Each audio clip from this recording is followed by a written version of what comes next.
So the New Testament seems to be confused on whether Jesus is God or if he's the Son of God. Whether it's hypostatic union or modalism, there's a lot of strange things. Was he a little tiny bit of God, or was he all God? Was he a whole lot God? We don't know. But what's the whole story there?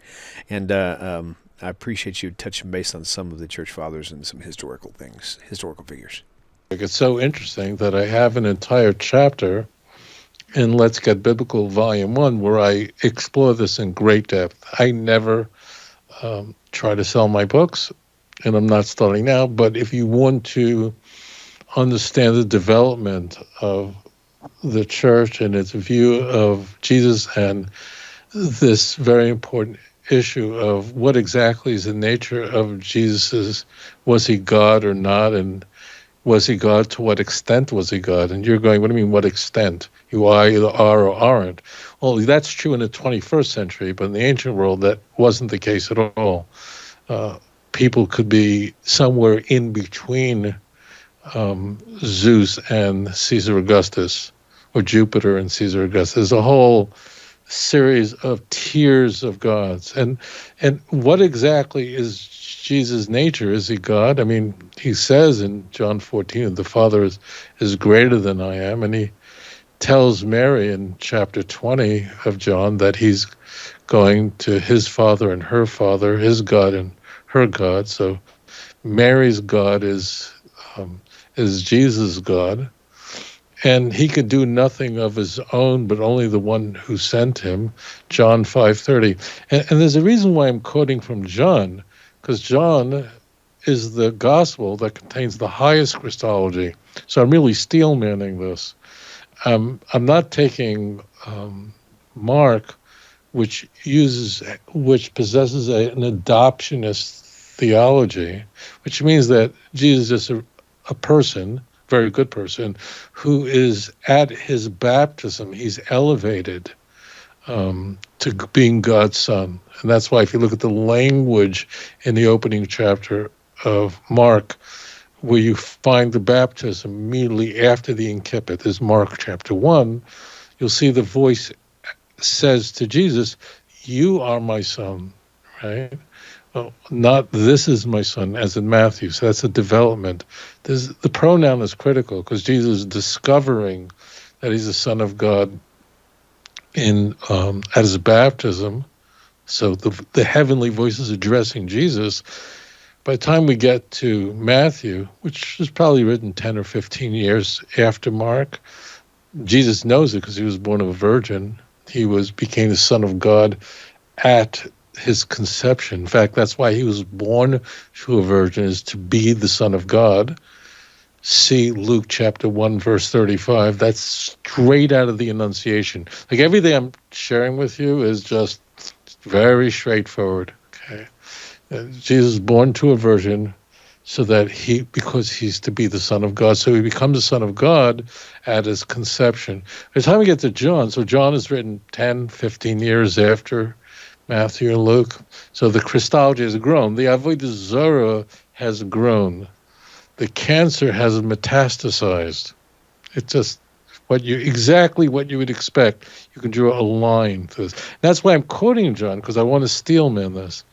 I'm not quoting other gospels. I want to just make this up. So, but as it turns out, that Jesus was a God in some way comes into view in the book of John, most specifically in the prologue of John and in John chapter 8, but it's really John 1 where it comes into view. In those 18 passages, it's sort of, all right, we'll just leave it there.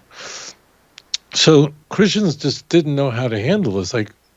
Why didn't they know how to handle this? They didn't know how to handle the problem with the nature of Jesus. It's they're stuck with Judaism, meaning they have the Torah. It says there's one God. Hear, O Israel, the Lord is our God, Lord is one. Deuteronomy 6:4. So if God the Father is God and the Son is God, then that's two gods. So how do you? It's fine if you don't want to believe in the Hebrew Bible, that's fine. And then you believe in a bianity. And if you think that's crazy, that's exactly what Marcionites believed. Marcion was a very wealthy Christian thinker from from Asia Minor, modern day Turkey, who spread that idea that it was the God of the Old Testament is not the God of the New Testament, and it was an inferior God, an idea that's related to Gnosticism. But Gnostic Christians went a step further and said the God of the Old Testament was just evil, not important. So this is a big struggle over what is meant. We can't have two gods, one God. That's a development. And so you have an early church father, Ignatius, right? The bishop of Antioch, right? Early 2nd century, saying that Jesus is God. But Ignatius didn't have the requisite intellectual equipment to be able to make any sense of it. So he just said it. And that's why Ignatius is considered completely orthodox in the church. Tertullian, born in 165, but around the year 200, he actually expresses the term Trinity. He's the one who coins it. He was from Carthage, was very important, from North Africa. He did not think that Jesus was of the same substance as the Father, or more importantly, that there was a point in time, this is very critical, there was a point in time when only the Father existed and the Son didn't exist.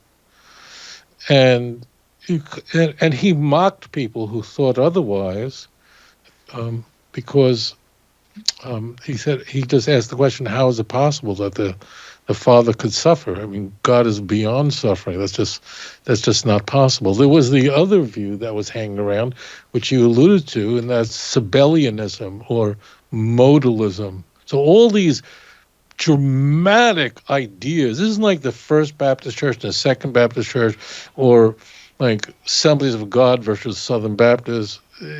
This is big stuff. I mean, the Southern Baptists and the Assemblies of God, well, different. One's charismatic and the other is not. They both believe in the Trinity. They both believe in the Orthodox Trinity. So this is like, what was the nature of Jesus? This is a big issue. The modalism that you alluded to was that because they're stuck with one God. They can't go with Marcion, two gods, because they're stuck with the Hebrew Bible. So the idea was that God just appears in different modes. And this is what you hear a lot from Christian missionaries, that couldn't God come as a human being? Couldn't he do that if he wanted to? That's a modalism. Let me give you an example of modalism. So I, Tovia, I am a son, right? I have, Baruch Hashem, 2 parents. I'm also a brother, and I'm also a father, right? But I'm the same person, so just different modes. This is, Pentecostal stuff. So this is Sabellianism. So this is a different idea completely, which church fathers was very popular because it solved these problems. It simply said that God's in different modes. It creates enormous problems. The problems is that in the Christian Bible, Jesus is completely subordinate to the Father, and he says, take this cup of not of my will, but of your will. That's a request. Like, could we stop this? Like, who is he talking to? And in Mark chapter 13, verse 32, when Jesus, after asked, when is the end going to happen? All these things are going to occur. He said, of that day, that hour knoweth no one. The angels don't know it, and neither does the Son, only the Father. Well, how can the Father have knowledge that the Son doesn't possess? I mean, you have huge dialogues between Jesus and God. Well, one is particularly huge, right? But Jesus is like talking to the Father, just asking for stuff, right? The longest dialogue between Jesus and God is in the book of John. And there's a discourse that stretches, this farewell discourse is John 13, 14, 15, 16, 17, 5 chapters of, there's no parallel to that. to Jesus' farewell discourse. Who is he talking to and asking God that we should be one as disciples should be one as we are one? So it doesn't make any sense. So this is what's going on. Because what's happening is you have a lie. You have something made up.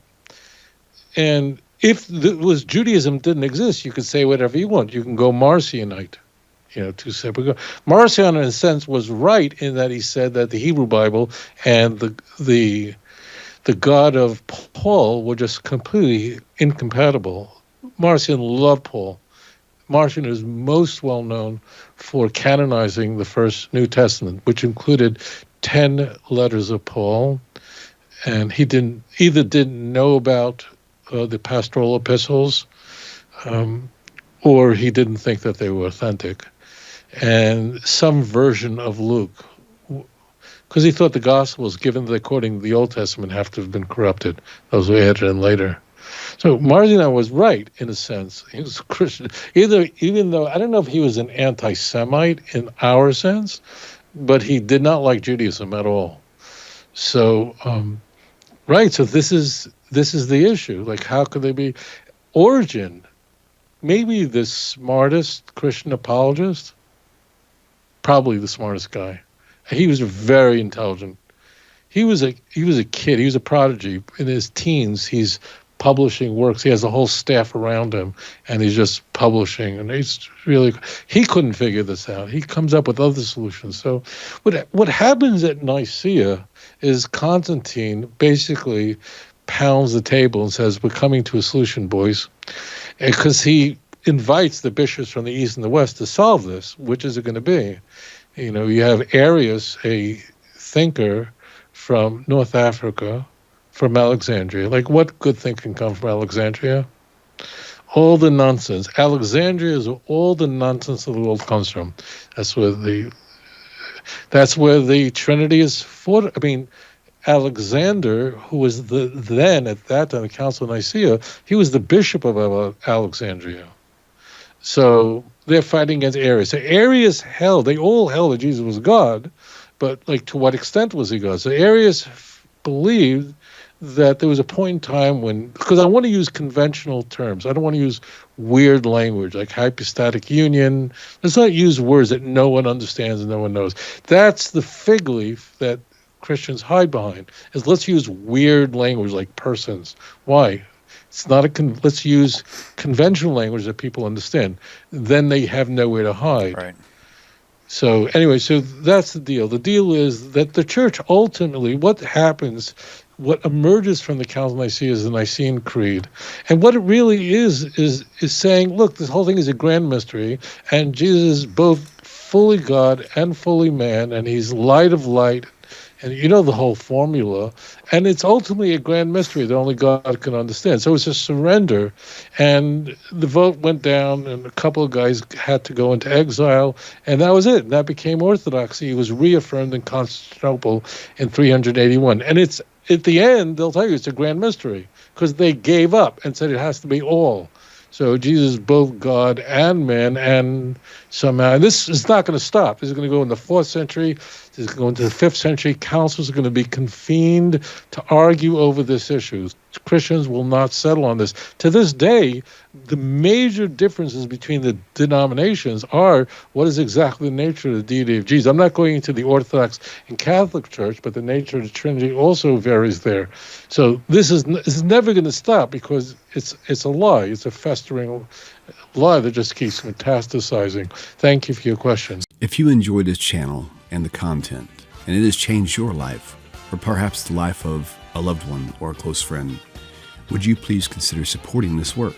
You can click this link and it'll take you directly to my website with a donate button. Or there's a Patreon link and a mailing address for snail mail if you would prefer. If you do donate, please do me a favor and leave me a phone number where I can contact you and thank you properly. I hope you all have a wonderful 2025. Shalom.